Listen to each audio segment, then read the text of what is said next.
నేడు నేడు నేడు నీవు చూచుచున్న ఐగుప్తీల నీకు చూడవు అంతే. ఆ పక్వ దశకు వచ్చిన దాకా వెయిట్ చేస్తాడు.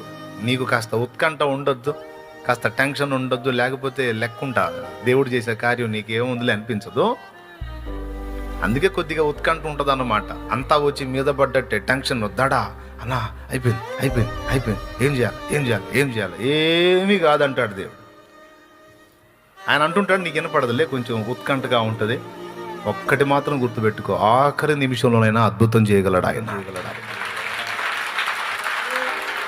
భయపడాల్సిన అవసరం లేదు. ఎందుకంటే ప్రతి ఆలస్యం ఒక అద్భుతాన్ని నీకు చూపిస్తుంది నమ్మితే. ప్రతి ఆలస్యం ఒక అద్భుతాన్ని చూపిస్తుంది నువ్వు నమ్మితే, విశ్వాసివై ఉంటే.